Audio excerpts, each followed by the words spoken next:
अस्सलाम वालेकुम। आपको आज के प्रोग्राम में खुशामदीद। इस हफ्ते हुकूमत और अपोजिशन को कुछ बड़े चैलेंजेस का सामना रहा। सबसे पहले हुकूमत की बात कर लेते हैं। कैंटोनमेंट बोर्ड के जो बल्दियाती इंतखाबात हुए उनके नतायज तो सामने आए, लेकिन ये हफ्ता हुकूमत के लिए मौशी महाज पर ऐसा लगता है बड़ा मुश्किल रहा। एक तो पेट्रोलियम मसनूआत की कीमतों में जो इजाफा हुआ, उसके बाद हुकूमत पर बहुत तनकीद हुई। डॉलर की कीमत के हवाले से, ऊपर जाने के हवाले से जो है वो बात होती रही, और डॉलर ने जो है वो एक नई हद जो है वो अबूर की, रुपए की कदर जो गिरी। फिर विफाकी इदारा शुमारियात की गुज़िश्ता रोज जो है वो रिपोर्ट आई, जिसके अंदर ये बताया गया कि मुल्क में जो बेरोजगारी है उसकी शरह में भी इजाफा हुआ है। और फिर जो है वो अब बात हो रही है कि जो बिजली की कीमतें हैं उनके हवाले से भी जो है वो इनकम टैक्स क्योंकि लगाया गया है, तो वो भी जो है वो बढ़ जाएंगी। तो ये जो है वो मुआशी महाज पर एक तरफ तो हुकूमत का दावा था कि 3 साल पूरे हुए हैं, अब हमने सिमत ठीक कर दी है, लेकिन इस हफ्ते हुकूमत पर इन चीजों को लेकर, महंगाई के मामले को लेकर बड़ी तनकीद होती रही। आज भी अपोजिशन लीडर शहबाज शरीफ ने जो है वो इस हवाले से बात की। जरा सुनिए उन्होंने क्या कहा। आज जाएं पूछे कौम से, पंजाब के मैदानों में, महरान की वादियों में, बलूचिस्तान में और केपीके में, कि किस तौर वो जिंदगी बसर कर रहे हैं। हमें खड़ा होना होगा इस महंगाई के खिलाफ, हमें जंग लड़नी होगी इस करप्ट हुकूमत के खिलाफ। इस मरतबा कोई सिलेक्टेड को बर्दाश्त नहीं करेगा। ये बल्लेबाज अगर है तो जाके मैदान में बल्लेबाजों को बल्ला चलाना सिखाए, छोड़े इस्लामाबाद के उस प्राइम मिनिस्टर हाउस को। पीपल्स पार्टी के जो चेयरपर्सन है बिलावल भुट्टो, उन्होंने भी महंगाई को और खास तौर पर आज जो उन्होंने बयान जारी किया बिजली की कीमतें बढ़ाने के हवाले से बड़ी तनकीद की। क्या हुकूमत इस महंगाई पर काबू पाने में कामयाब होगी या नहीं? और ये क्योंकि हुकूमत के लिए एक मुसलसल चैलेंज रहा है और इस हफ्ते हुकूमत पर बहुत ज्यादा तनकीद हुई है, तो एक तो इस इशू पर आज के प्रोग्राम में बात होगी। ऑपोजिशन के जहां तक चैलेंजेस का ताल्लुक है, तो इस हफ्ते मुस्लिम लीग नून के बयानियों को लेकर बहुत बात होती रही। क़यादत और जो पार्टी का बयानिया है उस पर जो है वो बहुत सारे सवालात उठाए गए। मियां जावेद लतीफ का जो मामला था, उनको शो कॉज नोटिस बिल आखिर जो है वो गुज़िश्ता रोज जारी तो हो गया, लेकिन आज ये बात सामने आई है कि उन्होंने इस शो कॉज नोटिस का भरपूर जवाब देने का फैसला किया है। जो क़यादत है वो इस हवाले से वजाहत कर रही है और कह रही है कि ऐसी कोई कंफ्यूजन नहीं है। मरीम नवाज ने गुज़िश्ता रोज इस हवाले से क्या कहा, ये जरा देखिए। ये दुश्मन का प्रोपेगेंडा है, इस पर कान नहीं धरने। नवाज शरीफ और शहबाज शरीफ अल्हम्दुलिल्लाह एक हैं। किसी के अंदर जो भी इख्तलाफ हो, ये जमहूरी जमात है, उसका मतलब ये नहीं है कि कोई खड़ा होकर क़यादत पर सवाल उठाएगा। जब क़यादत की बात आती है तो सब नवाज शरीफ और शहबाज शरीफ पर मुत्तफिक है। आज जो सियालकोट में वर्कर्स कन्वेंशन हुआ, शहबाज शरीफ मुस्लिम लीग नून के सदर वहां पहुंचे, ख्वाजा आसिफ और ये जो उनके साथ रहनुमा थे ये वहां पर मौजूद थे। वहां पर भी मुस्लिम लीग नून के बयानियों को लेकर बहुत बात होती रही। खुद शहबाज शरीफ ने और फिर बाकी जो नुमाइंदगान वहां पर मौजूद थे, उन्होंने क्या कहा, जरा देखिए। हमारा मुतालबा है तमाम आईनी इदारों से कि हर सूरत इस मुल्क को शफाफ इलेक्शन चाहिए, कानून की हुक्मरानी चाहिए, सिविलियन सुप्रीमेसी चाहिए। अगर ये कौम को अगर ये बात मिलती है तो मेरी मुफाहमत तो फिर यही है। और क्या मेरी मुफाहमत है? और भाई मैंने अगर मुफाहमत की बात जो की है, तो जो अगयार जो इसका मतलब निकालते हैं कि मुझे इसके बदले में लड्डू मिले, तो अगर ये होता है तो पूरी मुस्लिम लीग नून अल्हम्दुलिल्लाह मिलकर काम करेगी। लेकिन अगर शफाफ इलेक्शन नहीं मिलते तो फिर मैं समझता हूं कि हमारे पास कोई चाराकार नहीं होगा। ये मुल्क जो है ये वोट की ताकत से, वोट की इज्जत से बना था, इसे वोट की ताकत से चलाओ। ये किसी और तरह से जो है वो नहीं चल सकता, और हम भी जो है वो यही चाहते हैं। इसीलिए हमारी मुफाहमत है, इसीलिए हमारी निजामत है। पाकिस्तान मुस्लिम लीग नून कायद मोहतरम नवाज शरीफ की क़यादत में कल भी मुत्तहिद थी, आज भी मुत्तहिद है और ताअबद जो है मुत्तहिद रहे। हमारी लड़ाई और हमारी दोस्ती का एक ही मेयार है कि पाकिस्तान को आइन पे चलना चाहिए। मुस्लिम लीग नून के जो बयानिए और क़यादत के हवाले से जो मामलात जो पूरे हफ्ते जिन पर बात होती रही, क्या वो कंफ्यूजन दूर हो गई है या नहीं? एक तो प्रोग्राम में आज इस पर भी बात होगी, और फिर एक ऐसा इशू जिसका अपोजिशन और हुकूमत दोनों से ताल्लुक है, वो इंतखाबी इस्लाहात का मामला है। अपोजिशन आज भी कह रही है कि इंतखाबात अगले शफाफ होने चाहिए। अब अगले 2 सालों में इस पर इत्तफाक होगा या नहीं होगा, इलेक्शन का वक्त करीब आ रहा है, इस पर भी आज के प्रोग्राम में जो है वो बात होगी, क्योंकि इलेक्शन कमीशन के साथ साथ जो नादरा के मामलात हैं और फिर जो ईवीएम मशीनों वाला मामला है, वो मुश्तरका इजलास में जाता है या नहीं जाता, या उससे पहले इत्तफाक होता है। ये भी बड़ा इंपॉर्टेंट इशू है जिस पर इस हफ्ते बात होती रही। तो ये इस हफ्ते के इंपॉर्टेंट इशूज है जिन पर आज के प्रोग्राम में जो है वो बात होगी। वेरी क्विकली मेरे साथ जो मेहमान मौजूद होंगे तारुफ करा देता हूँ डिबेट के लिए। सदाकत अली अब्बासी साहब पाकिस्तान तहरीक इंसाफ से हमें ज्वाइन करें, अज़मा बुखारी साहबा मुस्लिम लीग नून से जो है वो हमारे साथ होंगे, और शैला रजा साहबा पाकिस्तान पीपल्स पार्टी से हमारे साथ होंगी। तीनों मेहमानों का बहुत शुक्रिया। पहले मैं चाहता हूं पहले सेगमेंट में हुकूमत की बात कर लेते हैं। सदाकत अब्बासी साहब, कैंटोनमेंट बोर्ड के जो नतायज हमने देखे उसके बाद ये हफ्ता बड़ा मुश्किल रहा, और ऐसा लगता है कि जो आपका दावा था कि 3 साल बाद हमने सिम ठीक कर दी है, डायरेक्शन सही हो गई है, एक मरतबा फिर से आपको उन्हीं इश्यूज को लेकर, डॉलर हो गया, पेट्रोल हो गया, बिजली की कीमतें हो गई, महंगाई हो गई, बेरोजगारी हो गई, फिर से जो है वो तनकीद का सामना करना पड़ा है। रहमान साहब बहुत शुक्रिया, आपने बहुत सारे सवाल कर दिए। पहला सवाल जो है वो कंटोनमेंट बोर्ड के इलेक्शन से है। बिल्कुल हाँ थे कि हमें बिल्कुल लैंडस्लाइड विक्ट्री मिलनी चाहिए, जो हमें लैंडस्लाइड विक्ट्री नहीं मिली। हम समझते थे कि ऑपोजिशन खत्म हो चुकी है, और उस कॉन्फिडेंस में हमारे टिकटों में भी गलतियां हुई।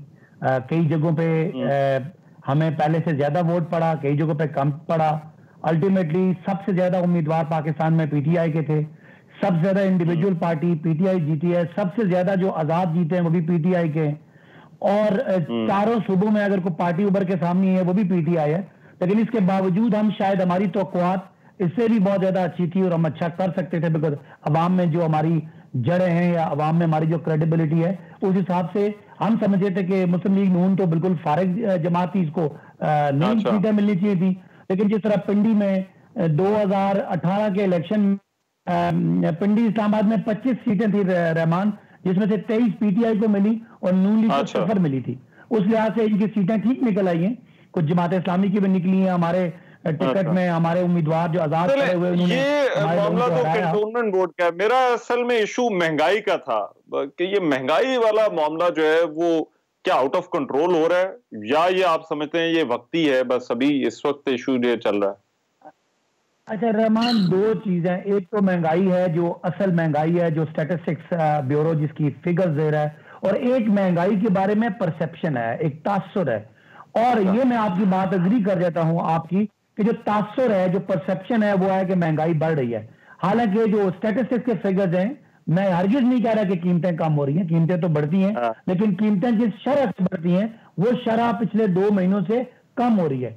लेकिन एक साथ साथ भाई डॉलर ऊपर जाना, अब ये तो परसेप्शन तो नहीं हो सकती ना, जो है वो पेट्रोल की कीमतों में इजाफा, ये भी परसेप्शन नहीं है।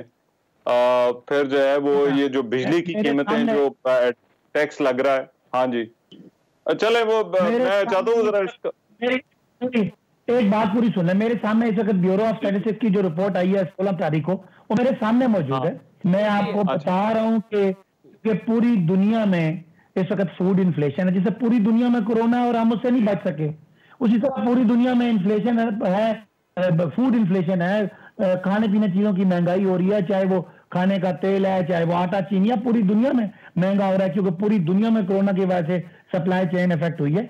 तो मैं ये तो नहीं कह सकता कि कोई बहुत गुलो गुलजार है, लेकिन महंगाई की जो शरह है वो कम हो रही है। बाकी जितने मईशत के इंडस्ट्रीज हैं सारे स्ट्रांग है। डॉलर का जो है अफगानिस्तान के इशू की वजह से, अफगानिस्तान में जो तब्दीली आई है, अल्लाह करे कि पाकिस्तान के लिए ये एक अच्छा मौका साबित हो जाए कि हम इस वक्त जब वजीर आजम, मैं जो आपकी बात कर रहा हूं, आप ये कह रहे हैं कि ये एक तो वक्ती इश्यूज हैं और दूसरा ये कुछ परसेप्शन का भी इसके अंदर मामला है। ये रिलेटिवली पूरी दुनिया में जो है वो महंगाई हो रही है, सिर्फ पाकिस्तान के अंदर नहीं हो रही। इस वक्त एक ही बात कर और महंगाई है भी, तो एक चीज परसेप्शन बनी है। लेकिन मैं बतौर एक इकोनॉमिक्स का स्टूडेंट ये आपको बड़ा कन्विंस करता हूं कि शरह महंगाई स्टैटिस्टिक्स में कम हुई है, गो के परसेप्शन है। और जो पेट्रोल की प्राइसेस बढ़ी हैं पिछले एक साल में, रहमान, जो क्रूड ऑयल है जो हम इंपोर्ट करते हैं, पूरे एक साल में उसकी कीमत बढ़ी है, जबकि पाकिस्तान में पिछले एक साल में सिर्फ 18% प्राइसेस बढ़ी है। आपने सारी चीजों का आपने जो है वो अहाता कर दिया। लेकिन ये ऑपोजिशन सर थोड़ा इस हफ्ते उन्होंने भी बड़ा मसरूफ दिन गुजारा आप तनकीद करते हुए। ये मैं अज़मा बुखारी साहबा जरा पहले बात कर लें, फिर मैं शाह साहबा से पूछता हूँ। जी सर, एक मिनट दो ना अंदर। अज़मा साहबा, आप अपनी हुकूमत ने अपना शेयर कम किया, आप क्यों अपनी तवानाइयां सर्व करती रही हैं ये पूरा हफ्ता जो है वो इस मामले पर बात करते हुए? बहुत शुक्रिया रहमान। अफसोस ये है कि सदाकत अब्बासी साहब का जो है वो सूरज को मगरिब से जो है वो निकालने का ख्वाब पूरा नहीं हो सकता। मतलब मुझे अफसोस है कि जब हुक्मरान इतने बेहस हों कि आप पहले लोगों की जिंदगियां जो है वो मुश्किल कर रहे हैं, उसका एहसास भी नहीं है। मजे की बात ये कि उसका एहसास भी नहीं है। और ये भी रिपोर्ट शायद आपकी नजरों से गुजरी है या नहीं कि पाकिस्तान में खुदकुशी करने का रुझान जो है उसमें 5% का इजाफा हुआ है। और गुर्बत से जो है वो लोगों का मरना, उनका अपनी जान लेना कोई आसान काम नहीं होता। और इस हवाले से अब मैं 2-3 एग्जांपल्स कोट करती हूँ जो इन्होंने भी कोट की। पहली एग्जांपल लेते हैं आटे की। आटा हमें बाहर से तो नहीं मंगाना होता, गंदम हमारे पास होती है। और पिछले साल इन्होंने कहा बम्पर क्रॉप है, इस साल मैं बम्पर क्रॉप का अचार डालूं कि जब आटा जो है वो फिर अभी इदारा शुमारियात की अगर रिपोर्ट इनके पास पड़ी है तो जरा देख के बताइए कि आटे की कीमत में पिछले जो है एक हफ्ते में वो कितने रुपए का इजाफा हुआ है। कम अज कम जो है वो 27 रुपए का इजाफा हुआ है आटे की कीमत के अंदर। तो वो गंदम तो यहाँ बनती है ना, कब तक पीछे छुपेंगे? आपने खुद बनवा के आपको सामने पता चल के बताया कि 64 रुपए से ज्यादा इसकी कीमत नहीं होनी चाहिए। वो कीमत आपने कहा देखना, ये मेरे साथ सदाकत साहब भी बहुत गवाह है हर प्रोग्राम में, वो देखिएगा इमरान बैठा है तो कैसे कम करेगा। आज तक वो कीमत कम नहीं हो सकी। सो ये एलएनजी जो है, आप जब एलएनजी फ्री मिल रही थी आपने सौदे नहीं किए। जब आपको जो है पेट्रोल की प्राइसेस कम मिल रही थी वक्त पे, सिर्फ एक नाहली और उसका आलम यह है कि सिर्फ वक्त पे। अच्छा, इस हफ्ते के जो इश्यूज हैं वो है पेट्रोल हो गया, बिजली हो गई। और पेट्रोल पर तो उन्होंने कहा कि ये तो बड़ा रिलेटिव सा मामला है, आलमी मंडी से कीमतें जो है वो जुड़ी हुई हैं। इनको जरा आप एड्रेस करें, ये जो बेरोजगारी, पेट्रोल और ये बिजली की कीमतों वाला इशू। जी मैं बिल्कुल उसी पे आ रही हूँ। देखिए, पहले तो ये है कि पेट्रोल की, जब मैंने जैसे कहा कि जब दुनिया ने जब पेट्रोल की कीमतें कम हो रही थी, उन्होंने अपने मुल्कों के लिए लॉन्ग टर्म्स जो हैं वो प्रोजेक्ट्स वो किए, उनके साथ उन्होंने बार्गेन किया और अपने लिए कॉन्ट्रैक्ट्स लिए। इन्होंने सिर्फ एलएनजी और पेट्रोल के ऊपर जो है वो सिर्फ इसलिए कि नदीम बाबर साहब जो है उनकी ऑयल कंपनियां थी और वो पेट्रोल से बिजली बना बना के हम पे आज बिजली का आलम यह कि इमरान खान साहब जब 11 रुपए पे बिल जलाया करते थे ना, तब 11 रुपए यूनिट था, 7 से 11 रुपए के बीच में। और अब जो है वो 23 रुपए का यूनिट है, लेकिन मतलब कोई फर्क नहीं पड़ता, महंगाई तो नहीं हुई है। और जो अब ये पेट्रोल की देखिए, उस वक्त कैलकुलेट करके असद उमर साहब ने हमें बताया था, आपको याद हो, वो कैलकुलेटर कहाँ फना फिल्ला हो गया, जिसके ऊपर हमें कैलकुलेट करके कि पेट्रोल की कीमत जो है वो 58 रुपए से ज्यादा नहीं होनी चाहिए। आज हमें 58 रुपए पेट्रोल क्यों नहीं देते?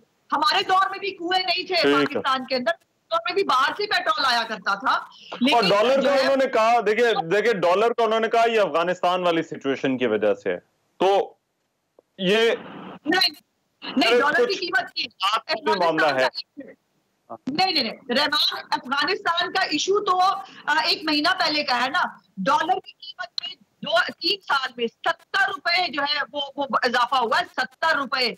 ये हमारे दौरे हुकूमत से इनके दौरे हुकूमत के बीच में, तो ये अफगानिस्तान के पीछे छुप रही है। हालात का देखिए, सदाकत साहब का जो नुक्ता था, उनकी जो दलील थी वो ये कह रहे थे इसमें हालात का बड़ा अमल दखल है। तो आप कह रही हैं हालात का कोई लेना देना नहीं है, सारी इनकी नाअहली है। हाँ, सारी हालात इन्हीं के लिए है, ये हर जगह पे छुपेंगे। सच नहीं बोल सकते, अपनी नाअहली तो मानी नहीं है, तो ये हर चीज के पीछे छुपेंगे। कोरोना हमारे शुक्र है हमारे मुल्क में वो कोरोना हुआ जो पूरी दुनिया में हुआ, फिर भी कोरोना के पीछे छुपते हैं। सर अब वो तो अल्लाह का शुक्र है जी कि हमारी बचत है। रहमान एक जुमला मुझे बोलने देंगे, छोटा सा एक बात। सदाकत भाई एक मिनट को फिर बात लंबी हो जाती है। मैं आपके पास आता हूँ, पहले जरा शैला साहब से जरा मैं पूछ लूं कि ये कुछ हालात का, मैं अगर 1 मिनट कर लूं तो ये चैप्टर खत्म हो जाएगा महंगाई वाला। नहीं महंगाई वाले चैप्टर पे मैं 2 बातें करूंगा। नहीं, ये तो जारी रहेगा। आप दोबारा मैं आपके पास आ जाऊंगा। मैं शैला साहब से जारी रहेगा। अभी 10 दिन बाद फिर पेट्रोल बढ़ेगा। फिर अच्छा, वो फिर बढ़ेगा। वो कह रहे हैं कुछ, मतलब जारी बात है, कुछ शहर के लोग ऐसे हैं जो है ना, कोई हालात ऐसे हो गए हैं हमारे लिए कि ये तमाम जी ये पूरा शेयर करो ना, मरन का शौक भी है इन्होंने अपनी नालायकी के जरिए। अच्छा, मैं ये कहना चाह रही हूँ कि आप रहमान खवातीन के मामले में बाहर के दरमियान में बोलने का मौका देते हैं, मुझे नहीं देते। $145 पर बैरल। यार आप लोग आपस में बात किए जा रहे हैं, मैं बात करूं या नहीं? जी शैला साहब, मैं उनको यही बता रहा था कि मैं आपकी बात सुन के मैं फिर आपके पास जो है वो वापस आ जाऊंगा। जी अब आप बात करें शैला साहब जी। और मैं भी यही कह रही हूँ कि आप महंगाई कम नहीं कर सकते। अभी और कुछ आप करेंगे तो आप ये मत समझें कि ये चैप्टर क्लोज होने वाला है, बढ़ने वाला है। परसों मेरे साथ जमशेद चीमा थे, उन्होंने अगले हफ्ते से कहा था कमी आ जाएगी, रात से कीमतें बढ़ी हुई हैं। और अकल की बात भी है कि जब डॉलर की कीमत बढ़ रही है, जब पेट्रोल की प्राइस बढ़ रही है, तो कैसे आप चीज़ों को सस्ता करेंगे? अब ये हमें बताते हैं इंटरनेशनल मार्केट रेट। क्या इंटरनेशनल मार्केट में इस वक्त 145 से 150 तक जारी है पर $150 पर बैरल? नहीं जा रही है, हमारे ज़माने में थी। हमने जब हुकूमत संभाली थी तो मुशर्रफ के ज़माने में गंदम जो थी वो नायाब हो गई थी। हमने जो है वो सपोर्ट प्राइस गंदम की बढ़ाई, बम्पर क्रॉप की, और पाकिस्तान की ज़राई एक्सपोर्ट को बढ़ाया, जो रिकॉर्ड हिसाबत। आप 3 साल, और जो 3 साल आपको हो गए 2 जमहूरी कुव्वतें, जिसमें पाकिस्तान की तारीख है कि पाकिस्तान बतदरीज आगे बढ़ा। आप कहते हैं कि हमारे ऊपर पुरानी हुकूमतों का मलबा है। हमें तो जब हुकूमत मिलती थी तो कभी 11 साल माशाअल्लाह को हुए होते थे, कभी 8 साल, और 2-2 साल में गिरा दी जाती थी। उनको आप रोते कि इन्होंने क्या किया, अब तक कितनी हुकूमतें हो गई, अब तक कितनी हुकूमतें हो गई, 4 हुकूमतें हो गई, 5 हुकूमतें हो गई। आपसे तो जमहूरी हुकूमतों पे इल्जाम लगाते लगाते 3 साल हो गए। सब आपके फेवर में हैं, आपके साथ खड़े हैं, आप सियाह करें सफेद करें, किसी की जू नहीं रेंगती। हमारी तो 2 साल में गिरा दी जाती थी। अच्छा, और आप जो है वो 8-8 साल के माशाल्लाह के बाद आती थी। अच्छा, दूसरी बात मैं ये करना चाह रही हूँ, दूसरी बात मैं ये करना चाह रही हूँ कि 3 से 4 दफा मार्केट में पंप किया गया है डॉलर को। जो नई हमारे पास खबरें आई हैं, उसके बावजूद डॉलर की जो उड़ान थी वो रुक नहीं सकी। और इसके साथ साथ अब ये कहा जा रहा है कि पाकिस्तान का कर्जा जो है वो जो जीडीपी है उसके इक्वल होने वाला है। और इस साल जो हमारा फिस्कल ईयर है, रवा माली साल है, उसमें इतना कर्जा लिया गया है जो पिछले रवा माली साल से 100% ज्यादा है, और इसकी शरह सूद भी ज्यादा है। ये इसको मुझे झुटला नहीं सकते, ये सारा अखबारों में चल रहा है। और कल जो इन्होंने, जिनका ये दावा था कि ये 80 ट्रिलियन तक टैक्स जमा करेंगे, क्योंकि जो पहले गुनाहगारों की हुकूमतें थी उनको लोग टैक्स नहीं देते थे, और इनको लोग खुद देंगे। और इन्होंने आते ही 50 ट्रिलियन 50 बिलियन का हदफ रखा, आज तक पूरा नहीं कर सके। अब इन्होंने 49 किया, लेकिन माहिर माशियात कहते हैं 46 तक रहेंगे। अब इन्होंने नया टैक्स जो लगाया है, अब आप मुझे बात तो करने ना, आपका टॉपिक का पहले उसका यही था। अब मैं उसी को कह रहा था, इस हफ्ते के जो इश्यूज हैं उस पर आ जाए। सदारती ऑर्डिनेंस में बिजली के ऊपर, जी मैं उसी पे डायरेक्ट आई हूँ। सदारती ऑर्डिनेंस में बिजली में 5 से 35% का एडवांस इनकम टैक्स। भाई आपने तो पहले ही इतने बढ़ा दिए, फिर आपके जमाने में आपकी कंपनियां जो है वो नेपरा की बात नहीं सुनती, जो अवाम को सब्सिडी दी जा रही थी 3000 तक के यूनिट्स में, 300 यूनिट्स तक में, वो आप 3700 दिन के बिल भिजवा देते हैं। अब ये जो नया इनकम टैक्स है कि 10,000 रुपए तक की बिजली में 5% इनकम टैक्स इजाफा, माना 10,000 से 20 रुपए तक के बिल में 10% इजाफा। ये क्या है?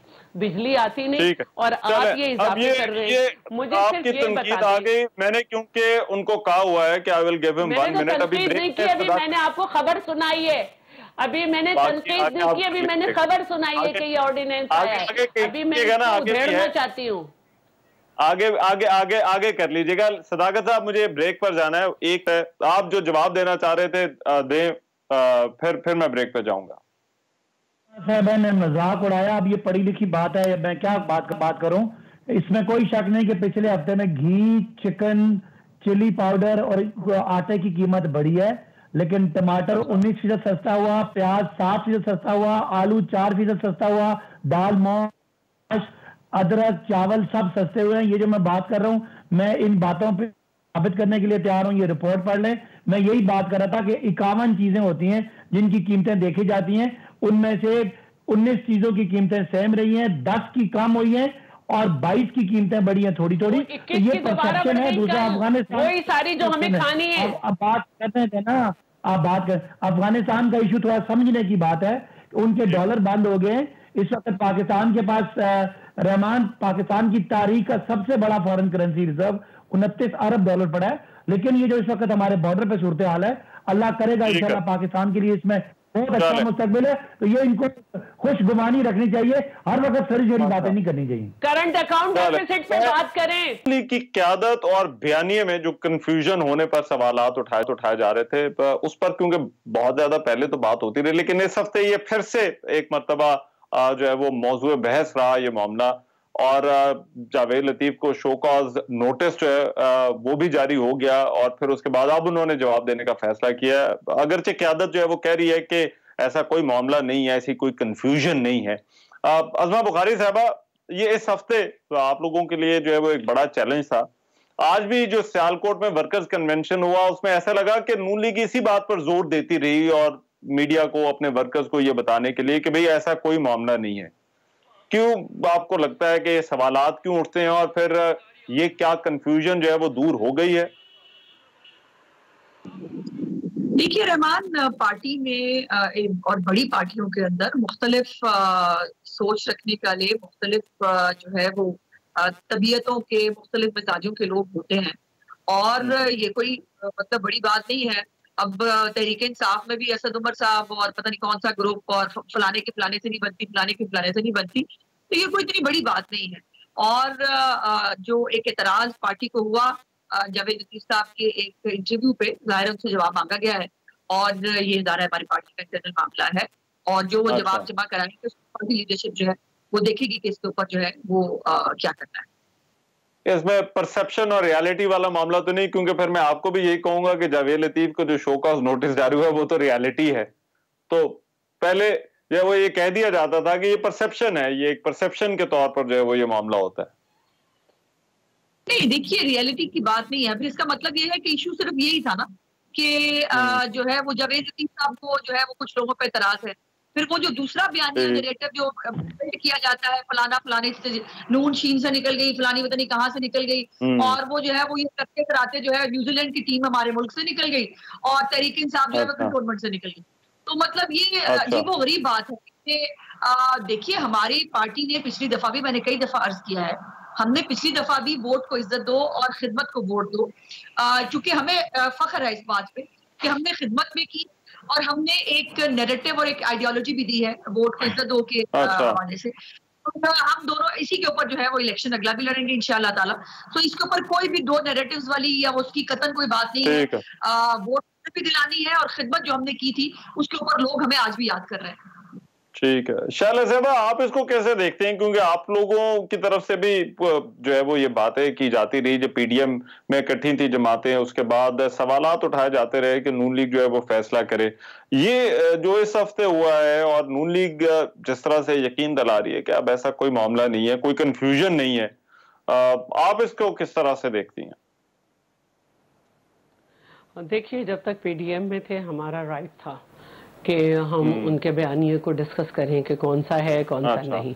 अब ये उनका इंटरनल मैटर है, और वैसे मैं उस वक्त समझी थी कि इनको शो कॉज जाएगा जब उन्होंने ये बयान दिया था कि मियाँ नवाज शरीफ आने वाले हैं, वो कुव्वतें लाने वाली हैं और ये वो, लेकिन उस पर नहीं गया, तो मेरे लिए ये मसला नहीं है।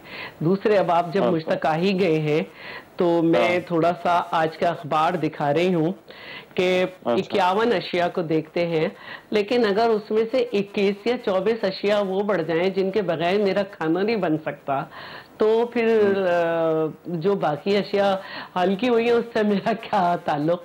आज के अखबार में यह है कि महंगाई में इजाफा जारी, 22 अशिया की कीमतें मजीद बढ़ गई, यानी कि वो पहले भी बढ़ रही थी और उसमें भी, और इसके गुज़श्ता हफ्ते के मुकाबले में महंगाई में 1.31% बढ़ी है।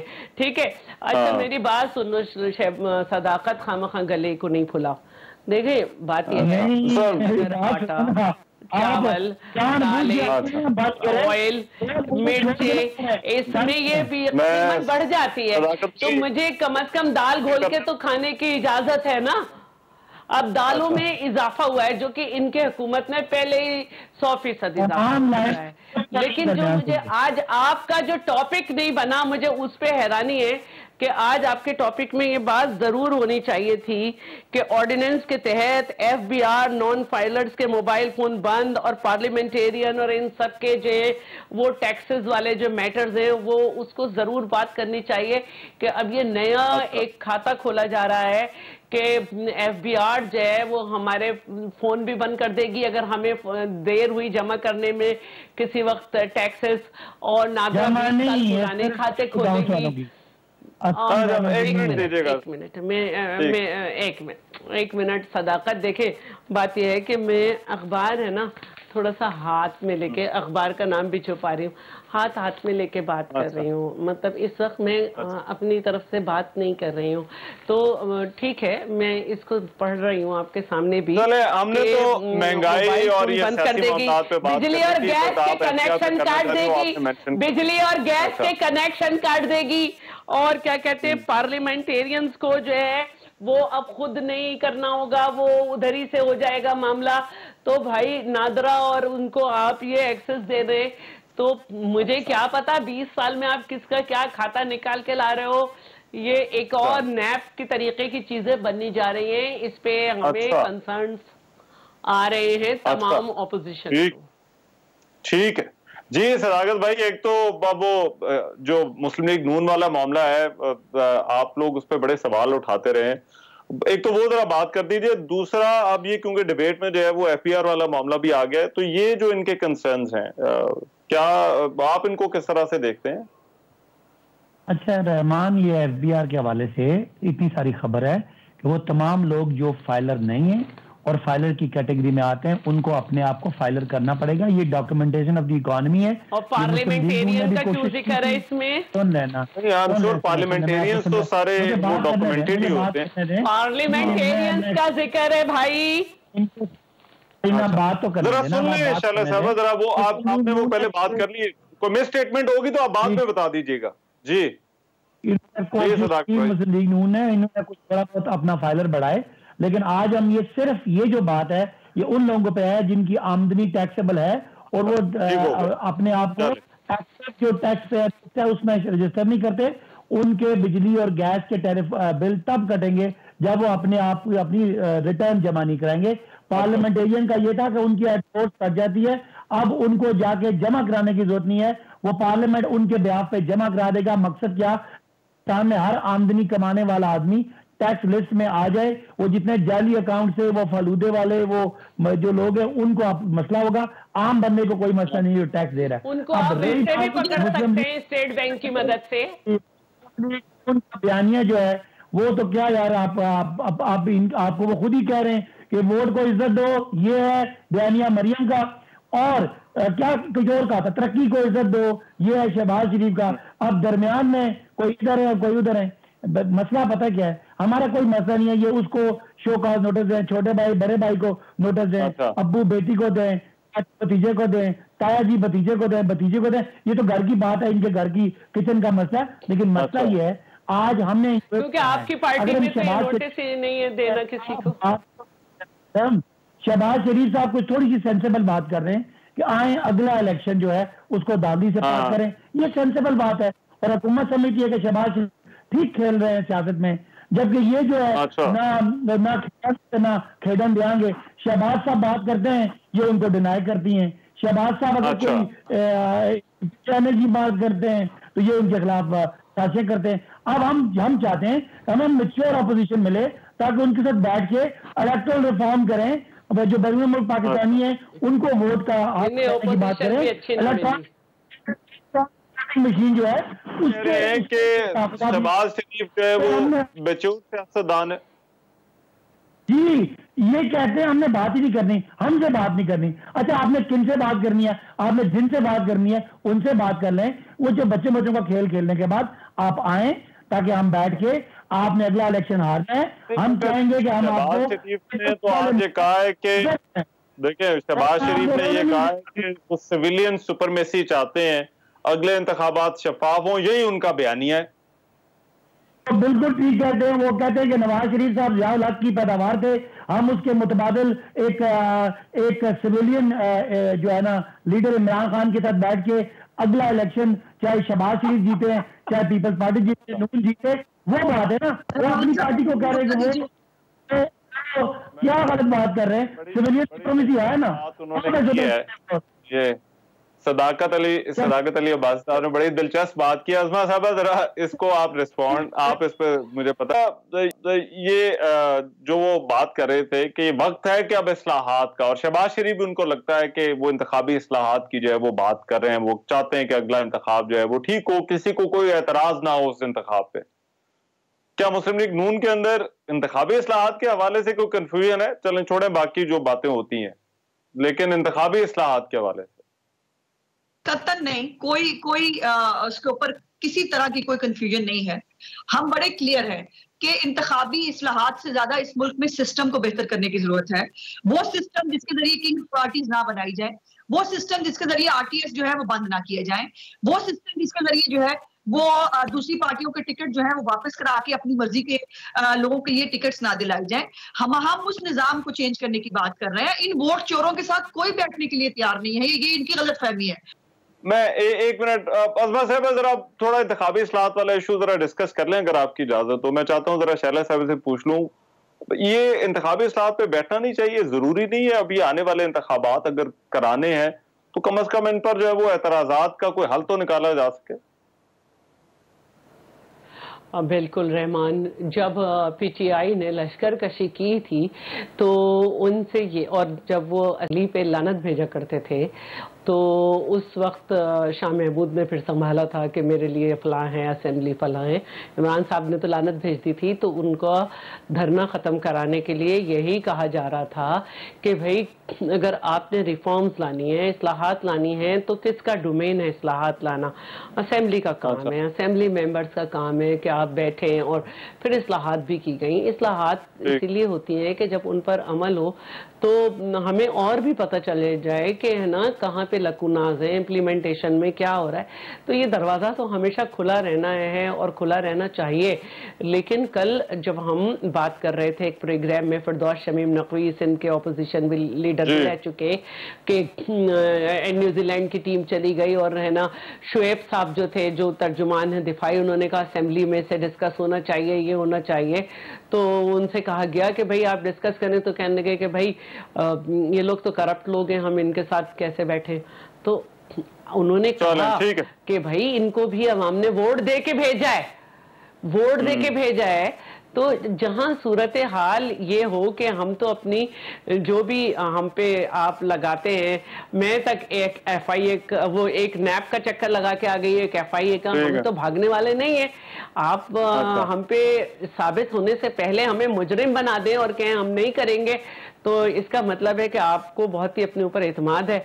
आपके इंतखाबी इस्लाहात के हवाले से बैठना क्यों जरूरी है, किस लिए जरूरी है, और फिर ये कैसे होगा काम? सर देखिए, अभी भी उन्होंने बात करते हुए आने वाली बात की, एक पॉलिटिकल पार्टी जो स्ट्रगल करके आई है और दूसरी पार्टी नवाज शरीफ को जिया जिलानी पकड़ के लाए। ये जो 2011 की बातें कर रहे थे, 2011 में बीबी हम इलेक्शन हार गए थे, अभी हम इलेक्शन जीते हैं और पूरे पाकिस्तान को जीते हैं, बात करने दें। अब ये बात है, चले मैं कहता हूँ आप ये इसी बात पे पक्के रहे ना, आप आ जाए और बताएंगे इलेक्शन को फेयर करने के लिए आपको क्या क्या क्या क्या चाहिए। आप नाकाम हो गए, ये आरडीएस आपके दौर का इलेक्टोरल रिफॉर्म था, हम ठीक करना चाहते हैं, आप आ जाए हमारे साथ बताएं। आप ये कहते हैं और ये हो सकता है अस्मा बुखारी साहबा जो पहले बातें हुई वो छोड़ दें, आगे की बात करें, ये हो सकता है। जो इलेक्शन हो गए वो हो गए, ये इलेक्ट्रॉनिक वोटिंग मशीन से डरते हैं। महंगाई की खबरें चल रही हैं, जो आपकी 22 अशियां हैं उसमें आटा, मुर्गी सब कुछ है शामिल, आप कहाँ जा रहे हैं मशीन पे?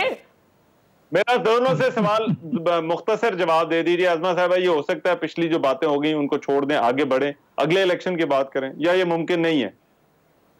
नहीं, कैसे छोड़ दें? वोट चोर को वोट चोर कहना छोड़ दें? इनका आज तक हमें बताया हमने भी इस वक्त की थी ना, उस वक्त इस वक्त जो सदर ममलिकत है ना, वो उस कमेटी के मेंबर थे शीरी मजारी के साथ, और ये इस्लाहात हमने आरटीएस के जरिए इस्लाहात करके ही जो है वो हमने इलेक्शन कराया था 2018 का, लेकिन रिजल्ट आपके सामने आज तक नहीं पता चला कि क्या हुआ। ठीक शैला साहबा, हो सकता है नहीं हो सकता। मैं अज़मा साहबा वक्त जरा कम है, शैला साहबा ये पिछले बातें छोड़कर आगे अगले इलेक्शन को बेहतर बनाने की बात हो सकती है, नहीं हो सकती? बैठे किसके साथ? कोरम भी पूरा नहीं होता, किसके साथ बैठे, कहां से बैठे? ऑर्डिनेंस आके टैक्स लगा दिया 35% तक, असेंबली खुली रही। ठीक है, बहुत शुक्रिया शैला रजा अज़मा बुखारी साहबा हमारे साथ मौजूद थी और सदाकत अली साहब। आज के प्रोग्राम से इतना, इजाजत दीजिए, अल्लाह ने के बाद।